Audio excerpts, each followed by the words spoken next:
ನಮಸ್ಕಾರ. ಮುಖ್ಯಾಂಶಗಳು. ಸಬ್ಕಾ ಸಾಥ್ ಸಬ್ಕಾ ವಿಕಾಸ್ ಸರ್ಕಾರದ ಮೂಲಮಂತ್ರ. ಹಿಂದುಳಿದ ವರ್ಗಗಳ ಆಯೋಗಕ್ಕೆ ಸಾಂವಿಧಾನಿಕ ಮಾನ್ಯತೆ.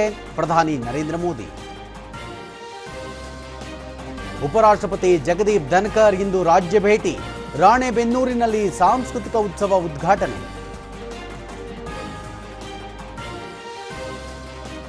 ಇದೇ 10ರಂದು 8ನೇ ಆವೃತ್ತಿಯ ಪರೀಕ್ಷಾ ಪೇ ಚರ್ಚಾ. ವಿದ್ಯಾರ್ಥಿಗಳಿಗೆ ಆತ್ಮಸ್ಥೈರ್ಯ ತುಂಬಲಿರುವ ಪ್ರಧಾನಿ ನರೇಂದ್ರ ಮೋದಿ. ಬೆಂಗಳೂರಿನಲ್ಲಿ ಜಾಗತಿಕ ಬಂಡವಾಳ ಹೂಡಿಕೆದಾರರ ಸಮಾವೇಶ. 19 ದೇಶಗಳ ಹಲವು ಕಂಪನಿಗಳು ಭಾಗಿ. ಸಚಿವ ಎಂಬಿ ಪಾಟೀಲ್. ವಾರ್ತೆಗಳ ವಿವರ.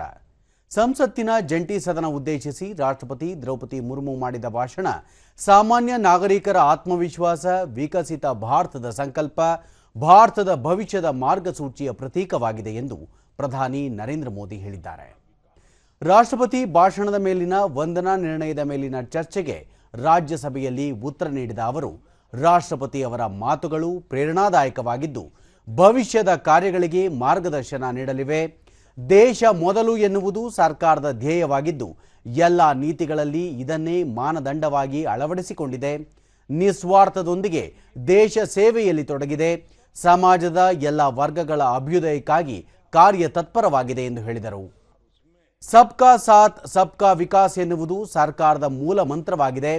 ಪರಿಶಿಷ್ಟ ಸಮುದಾಯದ ಕಾನೂನನ್ನು ಸದೃಢಗೊಳಿಸಿ ಸರ್ವರ ಅಭಿವೃದ್ಧಿಗೆ ಬದ್ಧತೆ ವ್ಯಕ್ತಪಡಿಸಲಾಗಿದೆ.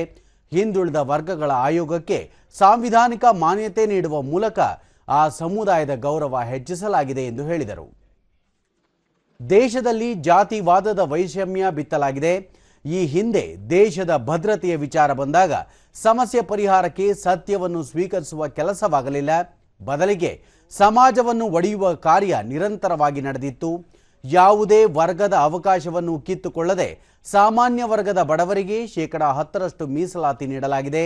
ದಿವ್ಯಾಂಗ ಜನರ ಮೀಸಲಾತಿ ಹೆಚ್ಚಿಸಲಾಗಿದೆ. ಲೈಂಗಿಕ ಅಲ್ಪಸಂಖ್ಯಾತರಿಗೆ ನೆರವು ನೀಡಲಾಗುತ್ತಿದೆ. ಭಾರತದ ವಿಕಾಸ ಯಾತ್ರೆಯಲ್ಲಿ ನಾರಿ ಶಕ್ತಿಯ ಪಾತ್ರ ಅಗಾಧವಾಗಿದ್ದು ನಾರಿ ಶಕ್ತಿಗೆ ಆದ್ಯತೆ ದೊರೆಯುತ್ತಿದೆ. ಕೌಶಲ್ಯಾಭಿವೃದ್ಧಿ, ಹಣಕಾಸು ಒಳಗೊಳ್ಳುವಿಕೆಗೆ ಮಹತ್ವ ನೀಡಲಾಗಿದೆ.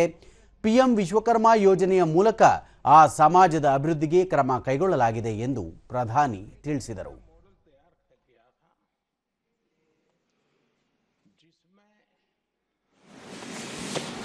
झूठ, फरेब, भ्रष्टाचार, परिवारवाद, तुष्टीकरण सबका गालमेल था. जहां सबका गालमेल हो वहां सबका साथ हो ही नहीं सकता.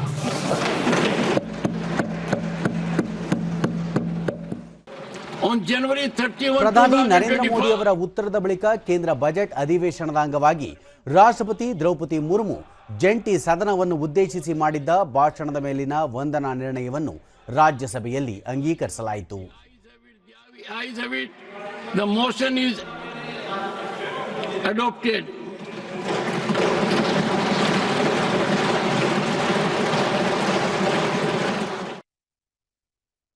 ಉಪರಾಷ್ಟ್ರಪತಿ ಜಗದೀಪ್ ಧನ್ಕರ್ ಅವರು ಇಂದು ರಾಜ್ಯಕ್ಕೆ 1 ದಿನದ ಪ್ರವಾಸ ಕೈಗೊಳ್ಳಲಿದ್ದಾರೆ. ರಾಣೆಬೆನ್ನೂರಿಗೆ ಅವರು ಭೇಟಿ ನೀಡಲಿದ್ದು ಕರ್ನಾಟಕ ವೈಭವ ಸಾಹಿತ್ಯ ಮತ್ತು ಸಾಂಸ್ಕೃತಿಕ ಉತ್ಸವದ ಉದ್ಘಾಟನಾ ಕಾರ್ಯಕ್ರಮದಲ್ಲಿ ಮುಖ್ಯ ಅತಿಥಿಯಾಗಿ ಪಾಲ್ಗೊಳ್ಳಲಿದ್ದಾರೆ. ವಿದ್ಯಾರ್ಥಿಗಳಲ್ಲಿ ಪರೀಕ್ಷೆಯ ಭಯ ಹೋಗಲಾಡಿಸಿ ಅವರಲ್ಲಿ ಆತ್ಮಸ್ಥೈರ್ಯ ತುಂಬುವ ಸಲುವಾಗಿ ಪ್ರಧಾನಿ ನರೇಂದ್ರ ಮೋದಿ ಅವರ ವಾರ್ಷಿಕ ಜನಪ್ರಿಯ ಪರೀಕ್ಷಾ ಪೇ ಚರ್ಚಾ ಕಾರ್ಯಕ್ರಮ ಈ ಬಾರಿ ಹೊಸ ರೂಪದಲ್ಲಿ ಮೂಡಿಬರಲಿದೆ. ಮನಸ್ಸು ಮತ್ತು ದೇಹ, ಮನಃಶಾಂತಿ, ತಂತ್ರಜ್ಞಾನ, ಕ್ರೀಡೆ, ಕಲೆ, ಪೌಷ್ಟಿಕತೆ, ಮಾನಸಿಕ ಆರೋಗ್ಯ ಸೇರಿದಂತೆ 8 ಆವೃತ್ತಿಯ ಸಂವಾದದಲ್ಲಿ ಪ್ರಧಾನಿ ನರೇಂದ್ರ ಮೋದಿ ಅವರೊಂದಿಗೆ ಸದ್ಗುರು ಜಗ್ಗಿ ವಾಸುದೇವ್, ಗೌರವ್ ಚೌಧರಿ, ರಾಧಿಕಾ ಗುಪ್ತಾ, ದೀಪಿಕಾ ಪಡುಕೋಣೆ, ಮೇರಿ ಕೋಮ್, ವಿಕ್ರಾಂತ್ ಮೆಸ್ಸೆ, ಸೋನಾಲಿ ಸಬರ್ವಾಲ್ ಪಾಲ್ಗೊಳ್ಳಲಿದ್ದಾರೆ. ದೆಹಲಿಯ ಭಾರತ ಮಂಟಪದಲ್ಲಿ ಇದೇ 10ರಂದು ಬೆಳಗ್ಗೆ 11 ಗಂಟೆಗೆ ಆರಂಭವಾಗುವ ಕಾರ್ಯಕ್ರಮದಲ್ಲಿ 6ರಿಂದ 12ನೇ ತರಗತಿಯ ವಿದ್ಯಾರ್ಥಿಗಳೊಂದಿಗೆ ಪ್ರಧಾನಿ ನರೇಂದ್ರ ಮೋದಿ ಸಂವಾದ ನಡೆಸಲಿದ್ದಾರೆ. ಇದರಲ್ಲಿ ದೇಶಾದ್ಯಂತ ವಿವಿಧ ಶಾಲೆಗಳ ಮಕ್ಕಳು, ಪೋಷಕರು, ಶಿಕ್ಷಕರು ಭಾಗವಹಿಸಲಿದ್ದಾರೆ. ಈ ಸಂದರ್ಭದಲ್ಲಿ ವಿದ್ಯಾರ್ಥಿಗಳ ಆಯ್ದ ಪ್ರಶ್ನೆಗಳಿಗೆ ಪ್ರಧಾನಿ ಉತ್ತರಿಸಲಿದ್ದಾರೆ. ಪರೀಕ್ಷಾ ಪೇ ಚರ್ಚಾ ಕಾರ್ಯಕ್ರಮದಲ್ಲಿ ಪಾಲ್ಗೊಳ್ಳಲು ಈ ಬಾರಿ 3,30,00,000 ಮಂದಿ ನೋಂದಣಿ ಮಾಡಿಕೊಂಡಿದ್ದಾರೆ. ಕಳೆದ ವರ್ಷ ಡಿಸೆಂಬರ್ 14ರಂದು ಆರಂಭವಾಗಿದ್ದ ನೋಂದಣಿ ಪ್ರಕ್ರಿಯೆ ಈ ವರ್ಷದ ಜನವರಿ 26ರಂದು ಮುಕ್ತಾಯಗೊಂಡಿತ್ತು. तो दोस्तों तैयार हो जाइए पढ़ाई की टेंशन को बाय बाय बोलने के लिए, क्योंकि 10 फरवरी सुबह 11 बजे होने वाली है पीएम के साथ परीक्षा पे चर्चा. ಕೇಂದ್ರ ಸರ್ಕಾರ ಕೃಷಿ ಉತ್ಪನ್ನಗಳ ವ್ಯಾಪಾರಕ್ಕೆ ಅನುಕೂಲವಾಗುವ ಇನಾಮ್ ವೇದಿಕೆಯಡಿ ಇನ್ನೂ 10 ಹೊಸ ಉತ್ಪನ್ನಗಳನ್ನು ಸೇರ್ಪಡೆ ಮಾಡಿದೆ. ಇದರಲ್ಲಿ ಪ್ರಮುಖವಾಗಿ ಒಣಗಿದ ತುಳಸಿ ಎಲೆಗಳು, ಕಡಲೆ ಹಿಟ್ಟು, ಡ್ರ್ಯಾಗನ್ ಫ್ರೂಟ್ ಮತ್ತು ಗೋಧಿ ಹಿಟ್ಟು ಸೇರಿವೆ ಎಂದು ಕೃಷಿ ಮತ್ತು ರೈತ ಕಲ್ಯಾಣ ಸಚಿವಾಲಯ ತಿಳಿಸಿದೆ. ಈ ಡಿಜಿಟಲ್ ವಾಣಿಜ್ಯ ವೇದಿಕೆಯಲ್ಲಿ ಕೃಷಿಕರು ಮತ್ತು ವ್ಯಾಪಾರಸ್ಥರು ತಮ್ಮ ಉತ್ಪನ್ನಗಳನ್ನು ಹೆಚ್ಚು ಮಾರಾಟ ಮಾಡುವ ಅವಕಾಶ ಕಲ್ಪಿಸಲಾಗುತ್ತಿದೆ. ಕೃಷಿ ಕ್ಷೇತ್ರವನ್ನು ಇನ್ನಷ್ಟು ಆಧುನೀಕರಣಗೊಳಿಸುವ ಸರ್ಕಾರದ ಪ್ರಯತ್ನಗಳಿಗೆ ಇದು ಪೂರಕವಾಗಿದೆ ಎಂದು ಸಚಿವಾಲಯ ತಿಳಿಸಿದೆ. ಇನಾಮ್ ವೇದಿಕೆ ಸಂಪೂರ್ಣವಾಗಿ ಕಾರ್ಯದಕ್ಷತೆ ಮತ್ತು ಮಾರುಕಟ್ಟೆ ಪಾರದರ್ಶಕತೆಯಿಂದ ಕೂಡಿದ್ದು ರೈತರಿಗೆ ನೇರವಾಗಿ ಇದರ ಅನುಕೂಲವಾಗಲಿದೆ. ಒಟ್ಟಾರೆ ಈ ವೇದಿಕೆ ವ್ಯಾಪ್ತಿಯಲ್ಲಿ 231 ಕೃಷಿ ಉತ್ಪನ್ನಗಳನ್ನು ಸೇರ್ಪಡೆ ಮಾಡಿದಂತಾಗಿದೆ. ಪ್ರಧಾನಮಂತ್ರಿ ಗತಿಶಕ್ತಿ ಯೋಜನೆಯಡಿ ದೇಶದಲ್ಲಿ 8 ರಾಷ್ಟ್ರೀಯ ಅತಿ ವೇಗ ಕಾರಿಡಾರ್ಗಳು ಕಾರ್ಯನಿರ್ವಹಿಸುತ್ತಿವೆ ಎಂದು ರಸ್ತೆ ಸಾರಿಗೆ ಮತ್ತು ಹೆದ್ದಾರಿ ಸಚಿವ ನಿತಿನ್ ಗಡ್ಕರಿ ತಿಳಿಸಿದ್ದಾರೆ. ಲೋಕಸಭೆಗೆ ಲಿಖಿತ ಉತ್ತರ ನೀಡಿರುವ ಅವರು ಈ ಯೋಜನೆಯಡಿ 2,400 ಕಿಲೋಮೀಟರ್ ರಸ್ತೆ ಸಂಪರ್ಕ ಕಲ್ಪಿಸಲಾಗಿದೆ ಎಂದು ಮಾಹಿತಿ ನೀಡಿದ್ದಾರೆ. ಇನ್ನೂ ಹಲವು ಅತಿ ವೇಗದ ರಸ್ತೆ ಕಾರಿಡಾರ್ಗಳ ಕಾಮಗಾರಿ ಪ್ರಗತಿಯಲ್ಲಿದ್ದು ಕ್ಷಿಪ್ರ ಗತಿಯಲ್ಲಿ ಪೂರ್ಣಗೊಳಿಸಲು ಕ್ರಮ ಕೈಗೊಳ್ಳಲಾಗಿದೆ ಎಂದು ತಿಳಿಸಿದ್ದಾರೆ. ಕೇಂದ್ರ ಬೃಹತ್ ಕೈಗಾರಿಕೆ ಮತ್ತು ಉಕ್ಕು ಸಚಿವ ಎಚ್.ಡಿ. ಕುಮಾರಸ್ವಾಮಿ ರಾಷ್ಟ್ರಪತಿ ಭವನದಲ್ಲಿ ರಾಷ್ಟ್ರಪತಿ ದ್ರೌಪದಿ ಮುರ್ಮು ಅವರನ್ನು ಭೇಟಿ ಮಾಡಿ ಸಮಾಲೋಚನೆ ನಡೆಸಿದರು. ಈ ವೇಳೆ ತಮ್ಮ ಎರಡೂ ಪ್ರಧಾನಿ ನರೇಂದ್ರ ಮೋದಿ ಅವರ ಮಾರ್ಗದರ್ಶನದಲ್ಲಿ ಕೈಗೊಳ್ಳಲಾಗಿರುವ ಅಭಿವೃದ್ಧಿ ಕಾರ್ಯಗಳ ಕುರಿತು ಸಚಿವರು ರಾಷ್ಟ್ರಪತಿ ಅವರಿಗೆ ಮಾಹಿತಿ ನೀಡಿದರು. 2030ರ ವೇಳೆಗೆ ದೇಶದಲ್ಲಿ ವಾರ್ಷಿಕ 300 ದಶಲಕ್ಷ ಟನ್ ಉಕ್ಕು ಉತ್ಪಾದನೆ ಮಾಡುವ ಗುರಿ ಹೊಂದಲಾಗಿದೆ. ಈ ಹಿನ್ನೆಲೆಯಲ್ಲಿ ವಿಶಾಖಪಟ್ಟಣದ ರಾಷ್ಟ್ರೀಯ ಉಕ್ಕು ಕಾರ್ಖಾನೆ ಪುನಶ್ಚೇತನಕ್ಕೆ 11,400 ಕೋಟಿ ರೂಪಾಯಿಗಳ ಪ್ಯಾಕೇಜ್ ಘೋಷಣೆ ಮಾಡಲಾಗಿದೆ. ಇದರೊಂದಿಗೆ ಬೊಕಾರೋ ಉಕ್ಕು ಸ್ಥಾವರದಲ್ಲಿ ಕೈಗೊಳ್ಳಲಾಗುತ್ತಿರುವ 20,000 ಕೋಟಿ ರೂಪಾಯಿಗಳ ವಿಸ್ತರಣಾ ಯೋಜನೆಯ ಕುರಿತು ಸಚಿವರು ರಾಷ್ಟ್ರಪತಿ ಅವರಿಗೆ ಮಾಹಿತಿ ಒದಗಿಸಿದ್ದಾರೆ. ಇದೇ ಸಂದರ್ಭದಲ್ಲಿ ಬೃಹತ್ ಕೈಗಾರಿಕಾ ವಲಯದಲ್ಲಿ ತರಲಾಗಿರುವ ವಿವಿಧ ಸುಧಾರಣಾ ಕಾರ್ಯಕ್ರಮಗಳು ಸೇರಿದಂತೆ ಎರಡೂ ಇಲಾಖೆಯ ಕಾರ್ಯಕ್ರಮಗಳ ಕುರಿತು ರಾಷ್ಟ್ರಪತಿ ಅವರಿಗೆ ಕುಮಾರಸ್ವಾಮಿ ಮಾಹಿತಿ ನೀಡಿದರು.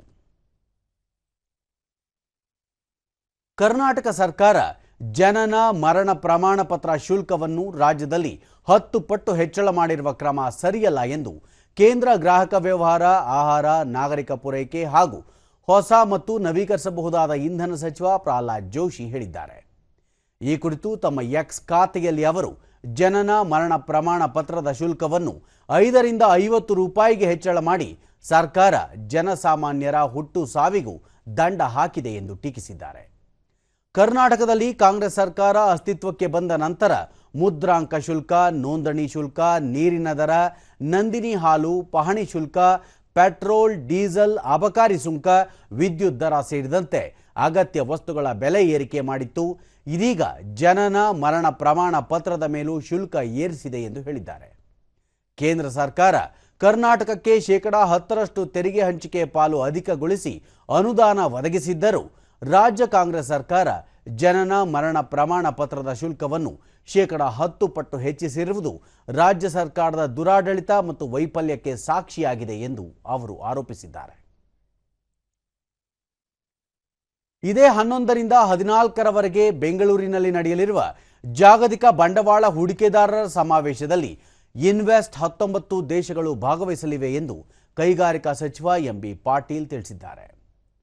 France, Netherland, Japan, Thailand, Malaysia, ದಕ್ಷಿಣ Korea, Israel, Norway, Switzerland, Taiwan, Germany, Australia, Denmark, Poland, Italy, Britain, Slovenia, Bahrain ಮತ್ತು ಸಿಂಗಾಪುರದ ಪ್ರತಿನಿಧಿಗಳು ಹಾಗೂ ಹೂಡಿಕೆದಾರರು ಪಾಲ್ಗೊಳ್ಳಲಿದ್ದಾರೆ ಎಂದು ಅವರು ತಿಳಿಸಿದ್ದಾರೆ. ವೈಮಾಂತರಿಕ್ಷ, ನವೀಕರಿಸಬಹುದಾದ ಇಂಧನ, ಎಲೆಕ್ಟ್ರಾನಿಕ್ಸ್, ಸೆಮಿಕಂಡಕ್ಟರ್ ಮತ್ತು ಅತ್ಯಾಧುನಿಕ ತಯಾರಿಕೆ ವಲಯಗಳಲ್ಲಿ ಕರ್ನಾಟಕ ಬಂಡವಾಳ ಹೂಡಿಕೆಗೆ ಮುಂಚೂಣಿಯಲ್ಲಿರುವುದನ್ನು ಜಾಗತಿಕ ಉದ್ಯಮ ಜಗತ್ತಿಗೆ ಸಮಾವೇಶದ ಮೂಲಕ ಪರಿಚಯಿಸುವ ಮೂಲಕ ಹೂಡಿಕೆಯನ್ನು ಆಕರ್ಷಿಸಲಾಗುವುದು ಎಂದರು. ರಾಜ್ಯದಲ್ಲಿನ ಎಂಎಸ್ಎಂಇ ಹಾಗೂ ನವೋದ್ಯಮಗಳ ಬೆಳವಣಿಗೆಗೆ ಸಮಾವೇಶ ವೇಗ ನೀಡಲಿದೆ. ಡಿಜಿಟಲೀಕರಣ ಅಳವಡಿಸಿಕೊಳ್ಳಲು 2,000ಕ್ಕೂ ಹೆಚ್ಚು ಎಂಎಸ್ಎಂಇಗಳಿಗೆ ಸೂಕ್ತ ತರಬೇತಿ ನೀಡಲಾಗಿದೆ. ಡಿಜಿಟಲ್ ಪರಿವರ್ತನೆಗೆ 100 ಎಂಎಸ್ಎಂಇಗಳಿಗೆ ಅಗತ್ಯ ನೆರವು ನೀಡಲಾಗಿದೆ ಎಂದು ಸಚಿವರು ತಿಳಿಸಿದ್ದಾರೆ. ರಾಜ್ಯ ಬೀಜ ನಿಗಮದ ಆಡಳಿತ ಮಂಡಳಿ ಸಭೆ ಕೃಷಿ ಸಚಿವ ಚಲುವರಾಯಸ್ವಾಮಿ ನೇತೃತ್ವದಲ್ಲಿ ಬೆಂಗಳೂರಿನಲ್ಲಿ ನಿನ್ನೆ ನಡೆಯಿತು. ಈ ವೇಳೆ ಕೃಷಿ ಇಲಾಖೆ ಕಾರ್ಯದರ್ಶಿ ಡಾಕ್ಟರ್ ರವಿಶಂಕರ್, ಆಯುಕ್ತ ವೈಎಸ್ ಪಾಟೀಲ್, ಕರ್ನಾಟಕ ಬೀಜ ನಿಗಮದ ವ್ಯವಸ್ಥಾಪಕ ನಿರ್ದೇಶಕ ದೇವರಾಜ್ ಸೇರಿದಂತೆ ಹಿರಿಯ ಅಧಿಕಾರಿಗಳು ಉಪಸ್ಥಿತರಿದ್ದರು. ಈ ಸಂದರ್ಭದಲ್ಲಿ ಚಲುವರಾಯಸ್ವಾಮಿ 2025-26ನೇ ಸಾಲಿಗೆ 6 ಲಕ್ಷ ಕ್ವಿಂಟಾಲ್ ಬೀಜೋತ್ಪಾದನೆ ಗುರಿ ಸಾಧನೆಗೆ ಸಿದ್ಧತೆ ನಡೆಸುವಂತೆ ಅಧಿಕಾರಿಗಳಿಗೆ ಸೂಚನೆ ನೀಡಿದ್ದಾರೆ. ಕೃಷಿ ಅಭ್ಯುದಯದ ಆಶಯದೊಂದಿಗೆ ರಚನೆಗೊಂಡಿರುವ ರಾಜ್ಯ ಬೀಜ ನಿಗಮ ಬದಲಾದ ಪರಿಸ್ಥಿತಿಗೆ ಅನುಗುಣವಾಗಿ ಪರಿಣಾಮಕಾರಿ ಪರಿವರ್ತನೆಯೊಂದಿಗೆ ರೈತರಿಗೆ ಇನ್ನಷ್ಟು ಗುಣಾತ್ಮಕ ಸೇವೆ ನೀಡಬೇಕು. ನಿಗಮದಿಂದ ರೈತರಿಗೆ ಹಾಗೂ ಷೇರುದಾರರಿಗೆ 4.3 ಕೋಟಿ ರೂಪಾಯಿ ಲಾಭಾಂಶ ವಿತರಣೆ ಮಾಡಿರುವುದು ಪ್ರಶಂಸನೀಯ ಎಂದರು. ರಸಗೊಬ್ಬರ ಕಾಪು ದಾಸ್ತಾನು ಯೋಜನೆಯಡಿ 2024-25ನೇ ಸಾಲಿನಲ್ಲಿ 1.18 ಲಕ್ಷ ಮೆಟ್ರಿಕ್ ಟನ್ ರಸಗೊಬ್ಬರ ಪಡೆದು 1.1 ಲಕ್ಷ ಮೆಟ್ರಿಕ್ ಟನ್ ವಿತರಿಸಿದ್ದು, ಬಾಕಿ ಇರುವ ರಸಗೊಬ್ಬರದ ಶೀಘ್ರ ವಿಲೇವಾರಿಗೆ ಕ್ರಮ ಕೈಗೊಳ್ಳಬೇಕು. 2025-26ನೇ ಸಾಲಿನಲ್ಲಿ ರೈತರಿಗೆ ನಿಯಮಿತವಾಗಿ ಬಿತ್ತನೆ ಬೀಜ ಪೂರೈಸುವುದರಲ್ಲಿ ಯಾವುದೇ ವ್ಯತ್ಯಯವಾಗದಂತೆ ನೋಡಿಕೊಳ್ಳಬೇಕು ಎಂದು ಅವರು ಸೂಚಿಸಿದರು. ರಾಮನಗರ ತಾಲೂಕಿನ ಜಾಲಮಂಗಲ ಗ್ರಾಮ ಪಂಚಾಯಿತಿ ವ್ಯಾಪ್ತಿಯಲ್ಲಿ ನರೇಗಾ ಯೋಜನೆಯಡಿ ಹೆಚ್ಚು ಕಾಮಗಾರಿ ಅನುಷ್ಠಾನಗೊಳಿಸಲಾಗಿದ್ದು, ಅತ್ಯುತ್ತಮ ಗ್ರಾಮ ಪಂಚಾಯಿತಿ ಪ್ರಶಸ್ತಿ ಲಭಿಸಿದೆ. ಬೆಂಗಳೂರಿನಲ್ಲಿ ನಡೆದ ಕಾರ್ಯಕ್ರಮದಲ್ಲಿ ಜಿಲ್ಲಾ ಪಂಚಾಯತ್ ಮುಖ್ಯ ಕಾರ್ಯನಿರ್ವಹಣಾಧಿಕಾರಿಗೆ ಪ್ರಶಸ್ತಿ ನೀಡಿ ಗೌರವಿಸಲಾಯಿತು.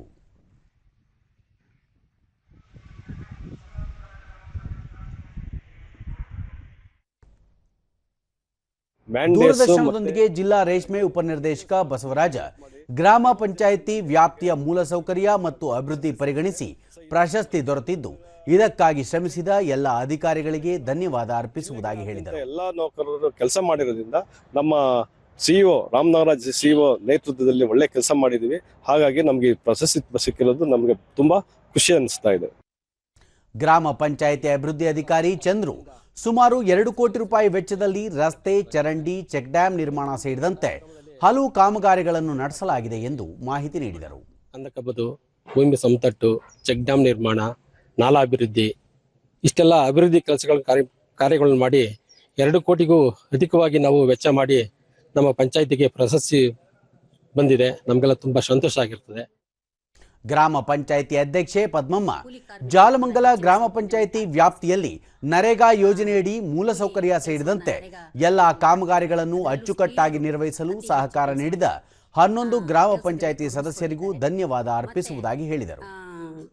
ಗ್ರಾಮ ಪಂಚಾಯಿತಿ ನಮ್ಮ ಮಾದರಿ ಗ್ರಾಮ ಪಂಚಾಯಿತಿ ಅಂತ ಅಂದ್ಬಿಟ್ಟು ಇವತ್ತು ನಮ್ಮ ಜಾಲಮಂಗಲ ಗ್ರಾಮ ಪಂಚಾಯಿತಿ ನನ್ನ ಹೇಳ್ಕೊಳ್ಳೋದಕ್ಕೆ ನಮಗೆ ಖುಷಿ ಆಗುತ್ತೆ.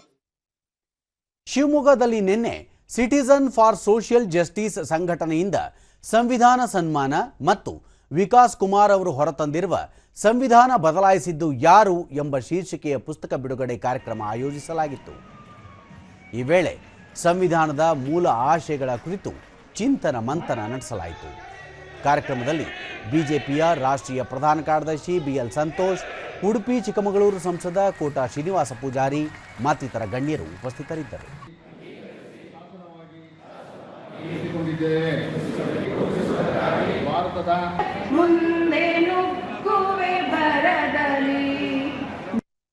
ಬಳಿಕ ಬಿಎಲ್ ಸಂತೋಷ್ ಬಂದೂಕು ಕೆಳಗಿಟ್ಟು ಲೇಖನಿ ಹಿಡಿದು ಸನ್ಮಾರ್ಗದಲ್ಲಿ ಸಾಗುವ ಕೆಲಸ ನಡೆಯುತ್ತಿದೆ. ಸಂವಿಧಾನವನ್ನು ತಿದ್ದಿದವರು ಯಾರೆಂದು ಚರಿತ್ರೆಯೇ ಹೇಳುತ್ತಿದೆ. ಸುಳ್ಳಿನ ಸರಮಾಲೆಯನ್ನು ಸತ್ಯ ಮಾಡಲು ಹೊರಟಿರುವವರಿಗೆ ಜನರೇ ತಕ್ಕ ಉತ್ತರ ನೀಡುತ್ತಿದ್ದಾರೆ. ಸಂವಿಧಾನ ಕುರಿತ ಚರ್ಚೆಗೆ ತಾವು ಯಾವಾಗಲೂ ಸಿದ್ಧರಿದ್ದೇವೆ ಎಂದು ಹೇಳಿದರು.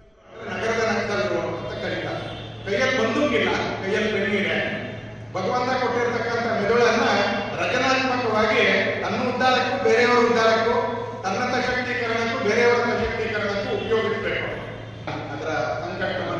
ಒಂದಷ್ಟು ಪ್ರಮಾಣದಲ್ಲಿ ಅನುಭವಿಸಿರ್ತಕ್ಕಂಥವ್ರು ನಾವು. ಕೋಟಾ ಶ್ರೀನಿವಾಸ ಪೂಜಾರಿ, ಪ್ರಧಾನಿ ನರೇಂದ್ರ ಮೋದಿ ಅವರ ನಿಲುವುಗಳಿಂದ ಕಾಶ್ಮೀರದ ಜನತೆ ಭಯಮುಕ್ತರಾಗಿ ಬದುಕುತ್ತಿದ್ದಾರೆ. ಇಂಥ ಚರ್ಚೆ ಸಂವಾದಗಳ ಮೂಲಕ ಸಂವಿಧಾನದ ಆಶಯಗಳ ಬಗ್ಗೆ ಜನರಿಗೆ ಅರಿವು ಮೂಡಿಸಬೇಕಿದೆ ಎಂದರು. ಇವರಿಗೆಲ್ಲ ಒಟ್ಟಾಗಬೇಡಿ, ಸಂವಿಧಾನ ಬದಲಾಯಿಸ್ತಾರೆ ಅಂತ ಹೇಳುವುದನ್ನು ಕಂಡು ನಾನು ರೋಮಾಂಚಿತರಾಗಿದ್ದೆ. ಅಪ್ಪ ಹೀಗೂ ನಡೆಯುತ್ತಾ ಅಂತೇಳಿ ಚುನಾವಣೆ ನಂತರ ನಾನು ಕರೆದು ಕೇಳಿದೆ, ಏನಿದೆ ಯಾಕೆ ಹೀಗೆ ಮಾಡಿದ್ರಿ ಅಂತ ಕೇಳಿದೆ. ನನ್ನ ಮನಸ್ಸಿನ ಸಂಧಾನಕ್ಕೆ ಯಾಕೆಲ್ಲ ಕಾಯಂ ಮಾಡ್ಕೊಂಡು ಬಂದವರು ನಾವು ಅದನ್ನು ಈ ಸರ್ತಿ ಅದನ್ನೇ ಮಾಡಿದ್ದೇವೆ, ಮತ್ತೇನು ಮಾಡಿಲ್ಲ ಅಂತ ಹೇಳ್ತಾರೆ. ಸ್ವಂತ ಉದ್ಯಮ ಆರಂಭಿಸಲು ನೆರವಾಗಿರುವ ಕೇಂದ್ರ ಸರ್ಕಾರದ ಮುದ್ರಾ ಯೋಜನೆಯ ಪ್ರಯೋಜನವನ್ನು ಉತ್ತರ ಕನ್ನಡ ಜಿಲ್ಲೆಯ ನಾಗರಿಕರು ಯಶಸ್ವಿಯಾಗಿ ಬಳಸಿಕೊಂಡಿದ್ದಾರೆ.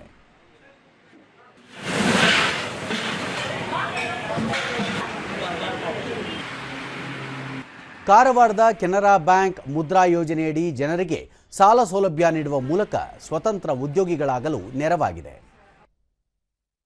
ಸ್ಕೀಮಿಂದ ಒಳ್ಳೆಯ ಸಾಧನೆಗಳು ಈ ಕುರಿತು ದೂರದರ್ಶನದೊಂದಿಗೆ ಮುದ್ರಾ ಯೋಜನೆಯ ಫಲಾನುಭವಿ ಸುನೀಲ್ ನಾಯ್ಕ, ಕೇಂದ್ರ ಸರ್ಕಾರದ ಯೋಜನೆಯಡಿ ಸಾಲ ಪಡೆದು ಕ್ಯಾಂಟೀನ್ ತೆರೆದಿದ್ದೇವೆ, ಒಳ್ಳೆಯ ವ್ಯಾಪಾರವಾಗುತ್ತಿದೆ ಎಂದು ಸಂತಸ ಹಂಚಿಕೊಂಡರು. ಯೋಜನೆ ಇದೆ, ಜನಗಳಿಗೆ ಒಳ್ಳೆಯ ಇದಿದೆ. ಆಮೇಲೆ ನಮ್ಮ ಮಿಸ್ಸಸ್ ಹೆಸರಲ್ಲಿ ಈ ಮುದ್ರಾ ಯೋಜನೆಯ ಸಾಲವನ್ನು ನಾವು ತಗೊಂಡಿದ್ದೀವೋ ಅದರಿಂದ ನಾನು ಕ್ಯಾಂಟೀನ್ ಡೆವಲಪ್ಮೆಂಟಿಗೆ ಒಳ್ಳೆಯ ರೀತಿಯ ಸಹಕಾರ ಆಗಿದೆ. ಫಲಾನುಭವಿ ಸೂರಜ್ ಆಸ್ನೋಟಿಕರ್, ಅಮೂಲ್ ಪಾರ್ಲರ್ ಆರಂಭಿಸಲು ಮುದ್ರಾ ಯೋಜನೆಯಡಿ ಕೆನರಾ ಬ್ಯಾಂಕ್ ತಮಗೆ ಸಾಲ ಸೌಲಭ್ಯ ನೀಡಿದೆ. ಈ ಹಣದಿಂದ ಸ್ವಂತ ಉದ್ಯಮ ಪ್ರಾರಂಭಿಸಿ 4 ತಿಂಗಳುಗಳಾಗಿವೆ. ಕೇಂದ್ರ ಸರ್ಕಾರದ ಈ ಯೋಜನೆ ತಮಗೆಲ್ಲ ವರದಾನವಾಗಿದೆ ಎಂದರು. ಇಲ್ಲಿ ಸ್ಟಾರ್ಟ್ ಮಾಡಿದೆ, ಆದರೆ ಇದು ಮುದ್ರಾ ಯೋಜನಾ ಅದು ಚಲೋ ಇದು ಯೋಜನಾ ಇದೆ. ಈ ಯೋಜನೆಯಲ್ಲಿ ಅದು ಯಾವುದು ಬಿಸ್ನೆಸ್ ಮಾಡಲಿಕ್ಕೆ ಜನರಿಗೆ ಅದು ಚಲೋ ಆಗ್ತದೆ, ಸಹಾಯ ಆಗ್ತದೆ. ಕೆನರಾ ಬ್ಯಾಂಕಿನ ಜಿಲ್ಲಾ ಪ್ರಬಂಧಕರಾದ ಭಾರತಿ ವಸಂತ, ಪ್ರಧಾನಿ ನರೇಂದ್ರ ಮೋದಿ ಅವರ ಮುದ್ರಾ ಯೋಜನೆಯಡಿ 50,000 ರೂಪಾಯಿಗಳವರೆಗೆ ಶಿಶು, 5 ಲಕ್ಷದವರೆಗೆ ಕಿಶೋರ್, 5 ಲಕ್ಷದಿಂದ 10 ಲಕ್ಷದವರೆಗೆ ತರುಣ ಹಾಗೂ 10 ಲಕ್ಷದಿಂದ 20 ಲಕ್ಷ ರೂಪಾಯಿವರೆಗೆ ಸಣ್ಣ ಕೈಗಾರಿಕಾ ಮಾದರಿಯಲ್ಲಿ ತರುಣ ಪ್ಲಸ್ ಎಂಬ 4 ಪ್ರಕಾರಗಳಿವೆ. ಜಿಲ್ಲೆಯಲ್ಲಿ ಉದ್ಯಮ ಕೌಶಲ್ಯ ತರಬೇತಿಯ ಕೇಂದ್ರಗಳನ್ನು ಸ್ಥಾಪಿಸಲಾಗಿದೆ. ಸಾರ್ವಜನಿಕರು ಇದರ ಸದುಪಯೋಗ ಪಡೆದುಕೊಳ್ಳಬೇಕು ಎಂದು ಹೇಳಿದರು. CGTMSE ಕವರಲ್ಲಿ ನಾವು ಈ ಸಾಲಗಳನ್ನ ಕೊಡ್ತೀವಿ. ಕೌಶಲಾಭಿವೃದ್ಧಿ ಸಂಸ್ಥೆ ಇದೆ ಉತ್ತರ ಕನ್ನಡದಲ್ಲಿ, ಅವರು ಇದಕ್ಕೋಸ್ಕರ ಸಪರೇಟ್ ತರಬೇತಿ ಶಿಬಿರಗಳ ಕೊಡ್ತಾರೆ. ಸೊ ಈ ಅವಕಾಶವನ್ನು ಸದುಪಯೋಗ ಪಡಿಸ್ಕೋಬೇಕು. ನಾವು ಏಪ್ರಿಲಿಂದ ನಮ್ಮ ಉತ್ತರ ಕನ್ನಡ ಜಿಲ್ಲೆಯಲ್ಲಿ ಒಟ್ಟು 625 ಕೋಟಿ MSME ಮುದ್ರಾ ಯೋಜನೆ ಸ್ಕೀಮಲ್ಲಿ ಕೊಟ್ಟಿದ್ದೀವಿ. ಉತ್ತರ ಕರ್ನಾಟಕದ ಸಹ್ಯಾದ್ರಿ ಎಂದೇ ಖ್ಯಾತಿ ಪಡೆದಿರುವ ಕಪ್ಪತ್ತಗುಡ್ಡ ಬೆಂಕಿಗೆ ಆಹುತಿಯಾಗುವುದನ್ನು ತಪ್ಪಿಸುವ ಕುರಿತು ಜನಜಾಗೃತಿ ಮೂಡಿಸಲಾಗುತ್ತಿದೆ. ಗದಗ ಜಿಲ್ಲೆಯ ಮುಂಡರಗಿ ಮತ್ತು ಶಿರಹಟ್ಟಿ ತಾಲೂಕಿನ ಸುಮಾರು 33,000 ಹೆಕ್ಟೇರ್ ಪ್ರದೇಶದಲ್ಲಿರುವ ಕಪ್ಪತ್ತಗುಡ್ಡ ಸಾಕಷ್ಟು ಸಸ್ಯ ವೈವಿಧ್ಯತೆ ಮತ್ತು ವನ್ಯಜೀವಿಯಿಂದ ಕೂಡಿದೆ. ಬೇಸಿಗೆ ಆರಂಭದಲ್ಲೇ ಗುಡ್ಡಕ್ಕೆ ಬೆಂಕಿ ತಗುಲಿ ಹೆಚ್ಚಿನ ಪ್ರದೇಶ ಹಾನಿಗೊಳಗಾಗಿದೆ. ಈ ಹಿನ್ನೆಲೆಯಲ್ಲಿ ಮುಂದೆ ಕಾಡ್ಗಿಚ್ಚು ತಪ್ಪಿಸುವ ದೃಷ್ಟಿಯಿಂದ ಕಪ್ಪತ್ತಗುಡ್ಡ ತಪ್ಪಲಿನ ಗ್ರಾಮಗಳಲ್ಲಿ ಅರಿವು ಮೂಡಿಸಲಾಗುತ್ತಿದೆ. ಗ್ರಾಮಗಳಲ್ಲಿ ಭಿತ್ತಿ ಪತ್ರಗಳ ಪ್ರದರ್ಶನ, ಬೀದಿ ನಾಟಕಗಳ ಮೂಲಕ ಜನಜಾಗೃತಿ ಮೂಡಿಸಲಾಗುತ್ತಿದೆ. ಗುಡ್ಡದ ತಪ್ಪಲಿನಲ್ಲಿರುವ ಜಮೀನುಗಳು ಹಾಗೂ ಕಪ್ಪತ್ತಗುಡ್ಡದಲ್ಲಿ ಯಾರೂ ಬೆಂಕಿ ಹಚ್ಚದಂತೆ ಎಚ್ಚರಿಕೆ ನೀಡಲಾಗುತ್ತಿದೆ.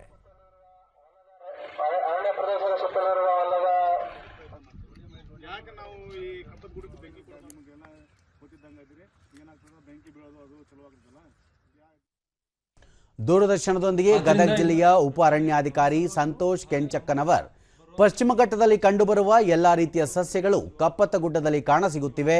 ಇದನ್ನು ರಕ್ಷಿಸುವುದು ಎಲ್ಲರ ಕರ್ತವ್ಯವಾಗಬೇಕು ಎಂದರು. ಕಾಪಾಡ್ಕೊಳ್ಳೋದು ಬರೀ ಅರಣ್ಯ ಇಲಾಖೆ ಅಷ್ಟೇ ಅಲ್ಲ, ಎಲ್ಲ ಸಾರ್ವಜನಿಕರದ್ದು ರೋಲೂ ಅಷ್ಟೇ ಇಂಪಾರ್ಟೆಂಟ್ ಇದೆ. ಈ ರೀತಿ ಕಂಡು ಬಂದಾಗ ಖಂಡಿತವಾಗ್ಲೂ ತಾವೆಲ್ಲರೂ ಯಾರೇ ಈ ರೀತಿ ಮಾಡ್ತಾ ಇದ್ದಾರೆ ಅಂಥೇಳಿ ತಮ್ಮ ಮಾಹಿತಿ ಇತ್ತಂದ್ರೂ ಕೊಟ್ಟರೆ ನಾವು ಅವರ ವಿರುದ್ಧ ಕ್ರಮ ವಹಿಸುವಂಥ ಎಲ್ಲ ಇದನ್ನು ಕೈಗೊಳ್ತೇವೆ. ಸಾಹಿತಿ ಪ್ರೊಫೆಸರ್ ಚಂದ್ರಶೇಖರ್ ವಸ್ತ್ರದ್, ಹೆಚ್ಚು ಔಷಧೀಯ ಗುಣಗಳ ಸಸ್ಯಗಳನ್ನು ಹೊಂದಿರುವ ಕಪ್ಪತ್ತಗುಡ್ಡ ತಾಯಿ ಇದ್ದಂತೆ, ತಾಯಿಯ ಮಡಿಲಿಗೆ ಕಿಚ್ಚು ಹಚ್ಚುವುದು ಸರಿಯಲ್ಲ. ಕಾಡ್ಗಿಚ್ಚು ತಡೆಯುವಲ್ಲಿ ಸಾರ್ವಜನಿಕರ ಸಹಕಾರ ಅಗತ್ಯ ಎಂದು ಹೇಳಿದರು. ಅಲ್ಲಿ ಅನೇಕ ಸಿದ್ಧರು ಸಾಧರು ಇದ್ದರು, ಈಗಲೂ ಕೆಲವು ಸಿದ್ಧರು ಸಾಧರಲ್ಲಿ ಇದ್ದಾರ, ಅವರು ಸಾಧನೆಯನ್ನು ಮಾಡ್ತಾ ಇದ್ದಾರೆ ಅಂಥೇಳಿ. ಅದಕ್ಕಿಂತ ಮುಖ್ಯವಾಗಿ ಜನರನ್ನು ಪ್ರಾಣವನ್ನು ರಕ್ಷಿಸ್ತಕ್ಕಂಥ ವನ್ಯ ಸಂಪತ್ತು ಏನೈತಲ್ಲ ಅದಕ್ಕೆ ಬೆಂಕಿ ಇಡೋದು ಮಹಾಪಾಪದ ಕೆಲಸ. ತೋಂಟದಾರ್ಯ ಮಠದ ಸಿದ್ದರಾಮ ಮಹಾಸ್ವಾಮೀಜಿ ಕಪ್ಪತಗುಡ್ಡ ಪ್ರದೇಶ ಹಲವು ವನ್ಯಜೀವಿ ಮತ್ತು ವೈವಿಧ್ಯತೆಯ ಸಸ್ಯಗಳಿಂದ ಕೂಡಿದೆ. ಇವು ನಾಶವಾಗದಂತೆ ಮುಂದಿನ ಪೀಳಿಗೆಗೆ ಉಳಿಸುವ ಅಗತ್ಯವಿದೆ ಎಂದು ಅಭಿಪ್ರಾಯ ವ್ಯಕ್ತಪಡಿಸಿದರು. ಅರಣ್ಯಕ್ಕೆ ಬೆಂಕಿಯನ್ನು ನೀಡುವಂಥ ಜನರಿಗೆ ಕೇಳಿಕೊಳ್ಳೋದಿಷ್ಟೇ, ಅಂಥ ಒಂದು ಬೆಂಕಿ ಹಚ್ಚುವುದರಿಂದ ಪರಿಸರ ನಾಶ ಆಗ್ತದೆ, ಸಮೃದ್ಧವಾಗಿರುವಂಥ ಪ್ರದೇಶ ಬರಡು ಭೂಮಿ ಆಗ್ತದೆ. ಆ ಕಾರಣಕ್ಕಾಗಿ ಅಂಥ ಒಂದು ಕಾರ್ಯವನ್ನು ಯಾರೂ ಮಾಡಬಾರ್ದು. ಬಾನಂಗಳದಲ್ಲಿ ವಿಸ್ಮಯ ಮೂಡಿಸುವ ಏರೋ ಇಂಡಿಯಾ ವೈಮಾನಿಕ ಪ್ರದರ್ಶನಕ್ಕೆ ಬೆಂಗಳೂರು ಯಲಹಂಕದ ವಾಯುನೆಲೆ ಸಜ್ಜಾಗಿದ್ದು ಲೋಹದ ಹಕ್ಕಿಗಳ ತಾಲೀಮು ಆರಂಭವಾಗಿದೆ. ಸೇನಾ ವಿಮಾನಗಳ ಸಾಹಸ ಪ್ರದರ್ಶನ ವೀಕ್ಷಣೆಗೆ ಸಾಗರೋಪಾದಿಯಲ್ಲಿ ಜನರು ಬರುತ್ತಿದ್ದಾರೆ. ಯಲಹಂಕ ವಾಯುನೆಲೆಯಲ್ಲಿ ಇದೇ 10ರಿಂದ 14ರವರೆಗೆ ನಡೆಯಲಿರುವ ವೈಮಾನಿಕ ಪ್ರದರ್ಶನಕ್ಕೆ ಅಂತಿಮ ಹಂತದ ಸಿದ್ಧತೆ ಭರದಿಂದ ಸಾಗಿದೆ. ಭಾರತೀಯ ಯುದ್ಧ ವಿಮಾನ, ವಿದೇಶಿ ವಿಮಾನಗಳು ತಾಲೀಮಿನಲ್ಲಿ ತೊಡಗಿವೆ. ಈ ಬಾರಿ ಸೂರ್ಯ ಕಿರಣ್ ಏರೋಬ್ಯಾಟಿಕ್ ತಂಡ ಅದ್ಭುತ ವೈಮಾನಿಕ ಪ್ರದರ್ಶನ ನೀಡುವ ಮೂಲಕ ಪ್ರೇಕ್ಷಕರನ್ನು ಮೂಕ ವಿಸ್ಮಿತರನ್ನಾಗಿಸಲು ಸಜ್ಜುಗೊಂಡಿದೆ. ಭಾರತೀಯ ವಾಯುಪಡೆಯ ರಾಯಭಾರಿಗಳು ಎಂದು ಕರೆಯಲ್ಪಡುವ SK-80 ಕೆಂಪು ಮತ್ತು ಬಿಳಿ ಹಾಕ್ MK-132 ಜೆಟ್ಗಳು, ಭಾರತದಲ್ಲಿ ತಯಾರಿಸಿದ 9 ಹಾಕ್ MK-132 ವಿಮಾನಗಳು, ಸೂರ್ಯ ಕಿರಣ್ ಸೇರಿದಂತೆ ಹಲವು ವಿಮಾನಗಳು ಸಾಹಸ ಪ್ರದರ್ಶನಕ್ಕೆ ತಯಾರಿ ನಡೆಸುತ್ತಿವೆ.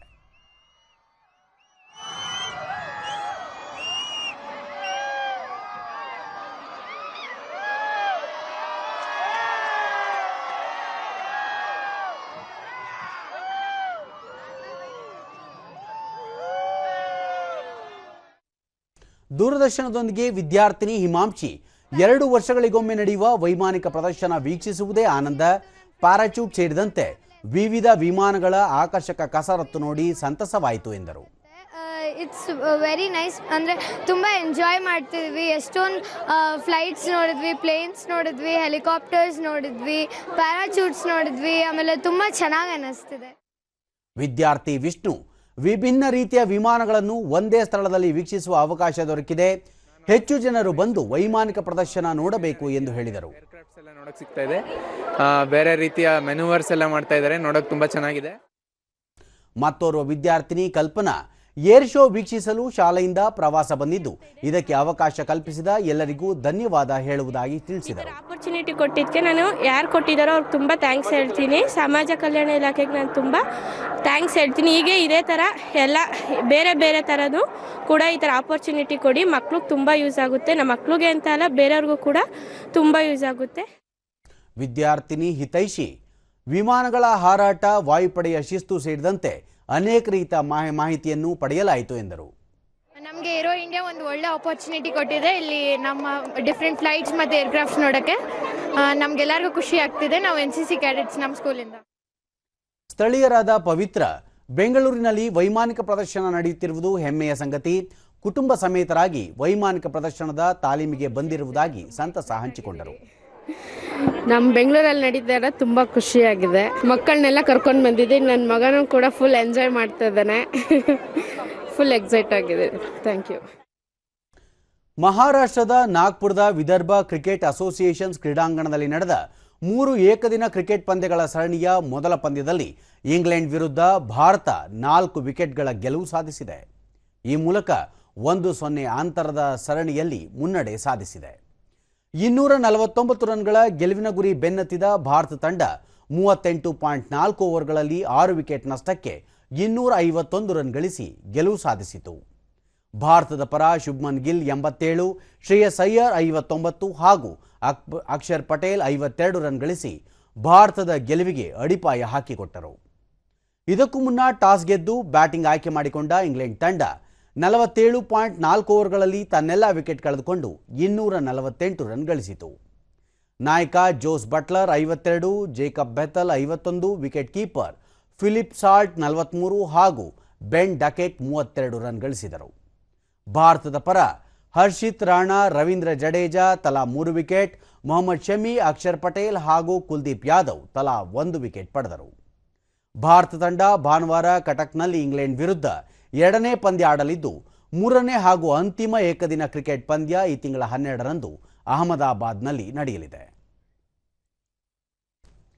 ಈಗ ಇಂದಿನ ಪತ್ರಿಕೆಗಳ ಇಣುಕು ನೋಟ. ಯುಸಿಸಿ ಜಾರಿಗೆ ಬದ್ಧ, ಸಂವಿಧಾನ ರಚನಾ ಸಭೆಯ ಚರ್ಚೆಗಳನ್ನು ಓದಿದರೆ ಯುಸಿಸಿ ಅರ್ಥವಾಗುವುದು, ಪ್ರಧಾನಿ ನರೇಂದ್ರ ಮೋದಿ. ಕುಂಭಮೇಳದಲ್ಲಿ ಉದ್ಯೋಗ, ಆರ್ಥಿಕ ಬಲ, ಸ್ಥಳೀಯ ವ್ಯಾಪಾರಸ್ಥರಿಗೆ ಭರಪೂರ ಆದಾಯ. ಇನ್ವೆಸ್ಟ್ ಕರ್ನಾಟಕದಲ್ಲಿ 19 ದೇಶಗಳು ಭಾಗಿ, ಕೈಗಾರಿಕಾ ಸಚಿವ ಎಂಬಿ ಪಾಟೀಲ್ ಮಾಹಿತಿ. 104 ಭಾರತೀಯರ ಜೊತೆ ಹೀನಾಯ ವರ್ತನೆ, ಕೈಕೋಳ, ಸಂಸತ್ತಿನಲ್ಲಿ ಕೋಲಾಹಲ. ನಾಗ್ಪುರದಲ್ಲಿ ಭಾರತ ಗೆಲುವಿನ ನಾಗಾಲೋಟ, ಭಾರತಕ್ಕೆ 4 ವಿಕೆಟ್ ಸುಲಭ ಗೆಲುವು. ಇವು ಇಂದಿನ ಪತ್ರಿಕೆಗಳ ಪ್ರಮುಖ ಸುದ್ದಿ. ಉಳಿದಂತೆ ಏರೋ ಇಂಡಿಯಾ 2025, ನಭದಲ್ಲಿ ಲೋಹದ ಹಕ್ಕಿಗಳ ಗುಡುಗು, ಯಲಹಂಕ ವಾಯುನೆಲೆಯಲ್ಲಿ ಕೊನೆ ಹಂತದ ತಾಲೀಮು, ಫೆಬ್ರವರಿ 10ರಿಂದ ಏಷ್ಯಾದ ಅತಿ ದೊಡ್ಡ ಏರ್ ಶೋ ಶುರು.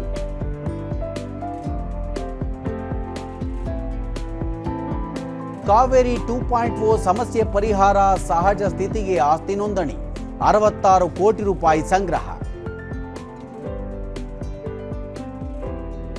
ಮನಸ್ಸಿಗೆ ಬಂದಂತೆ ಬಡ್ಡಿದರ ನಿಗದಿ ಇಲ್ಲ, ಮೈಕ್ರೋ ಫೈನಾನ್ಸ್ಗಳಿಗೆ ಆರ್ಬಿಐ ಮೂಗುದಾರ.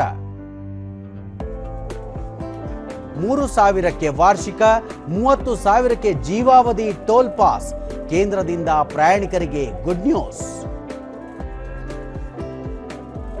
ರಾಷ್ಟ್ರೀಯ ಕ್ರೀಡಾಕೂಟ, ಮಹಿಳಾ ಸೈಕ್ಲಿಂಗ್ ಸ್ಪರ್ಧೆಯಲ್ಲಿ ರಾಜ್ಯದ ಕೀರ್ತಿಗೆ 2 ಚಿನ್ನ, 30 ಬಂಗಾರ ಗೆದ್ದಿರುವ ರಾಜ್ಯ ಪದಕ ಪಟ್ಟಿಯಲ್ಲಿ ದ್ವಿತೀಯ. ಕೊನೆಯಲ್ಲಿ ಮತ್ತೊಮ್ಮೆ ಮುಖ್ಯಾಂಶಗಳು. ಸಬ್ಕಾ ಸಾಥ್ ಸಬ್ಕಾ ವಿಕಾಸ್ ಸರ್ಕಾರದ ಮೂಲಮಂತ್ರ, ಹಿಂದುಳಿದ ವರ್ಗಗಳ ಆಯೋಗಕ್ಕೆ ಸಾಂವಿಧಾನಿಕ ಮಾನ್ಯತೆ, ಪ್ರಧಾನಿ ನರೇಂದ್ರ ಮೋದಿ. ಉಪರಾಷ್ಟ್ರಪತಿ ಜಗದೀಪ್ ಧನ್ಕರ್ ಇಂದು ರಾಜ್ಯ ಭೇಟಿ, ರಾಣೆಬೆನ್ನೂರಿನಲ್ಲಿ ಸಾಂಸ್ಕೃತಿಕ ಉತ್ಸವ.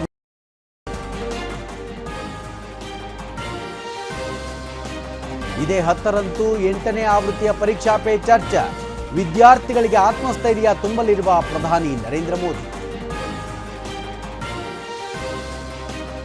ಬೆಂಗಳೂರಿನಲ್ಲಿ ಜಾಗತಿಕ ಬಂಡವಾಳ ಹೂಡಿಕೆದಾರರ ಸಮಾವೇಶ, 19 ದೇಶಗಳ ಹಲವು ಕಂಪನಿಗಳು ಭಾಗಿ, ಸಚಿವ ಎಂಬಿ ಪಾಟೀಲ್.